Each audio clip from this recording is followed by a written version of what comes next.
Magang adalah tahap yang sangat penting dalam dunia karir karena di sana kita dapat belajar, berlatih, dan meningkatkan kemampuan kita.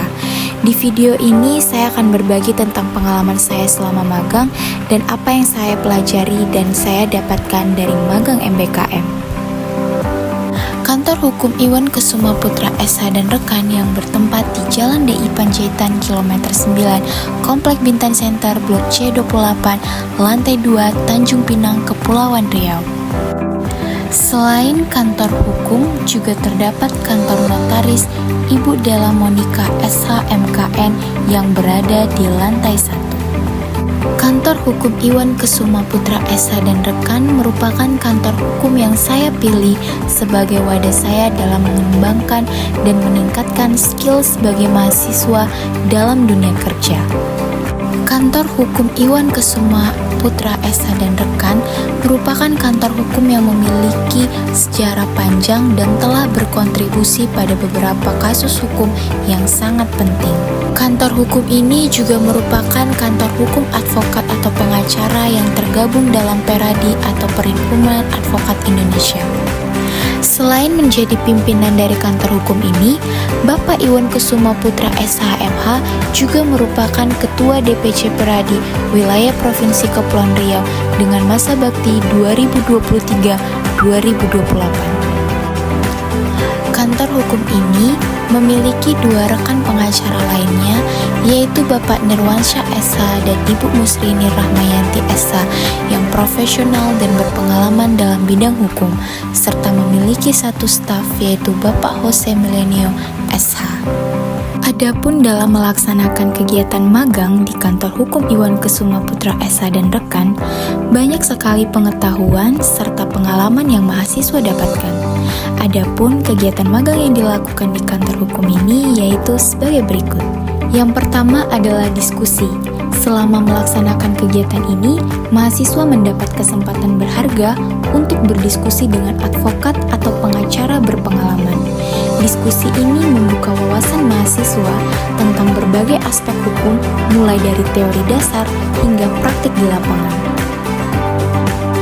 Yang kedua adalah praktek membuat surat kuasa. Adapun agenda dalam kegiatan ini yaitu praktek membuat surat kuasa khusus permohonan cerai.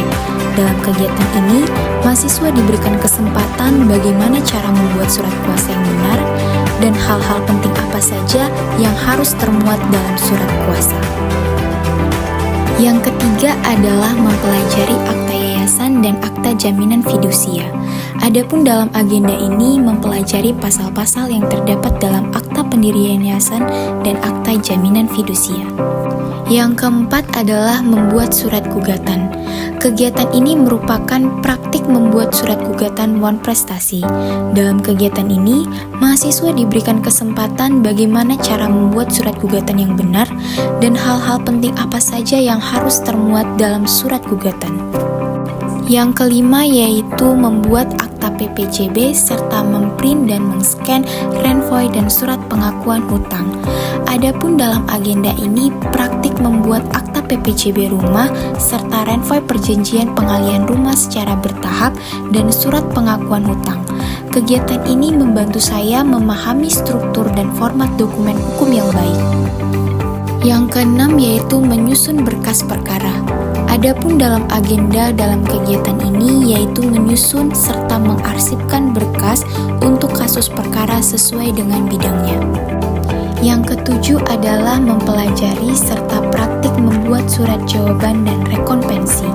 Adapun agenda dalam kegiatan ini yaitu praktik membuat surat jawaban permohonan perceraian dan rekonvensi. Dalam kegiatan ini, mahasiswa diberikan kesempatan bagaimana cara membuat surat jawaban permohonan cerai dan rekonvensi yang benar, serta hal-hal penting apa saja yang harus termuat dalam surat jawaban permohonan cerai dan rekonvensi. Yang kedelapan adalah mengunjungi pengadilan agama dan pengadilan negeri. Dalam kegiatan ini, mahasiswa mengunjungi pengadilan negeri dan pengadilan agama. Dalam kegiatan mengunjungi pengadilan negeri, mahasiswa berkesempatan untuk memahami dan memperjelas secara teori yang didapat dari mata kuliah praktek peradilan yang pernah dipelajari dan prosedur pendaftaran perkara di Kepaniteraan Pengadilan Negeri Tanjung Pinang. Selain itu, saya juga berkesempatan dalam mengikuti persidangan mediasi di Pengadilan Negeri Tanjung Pinang.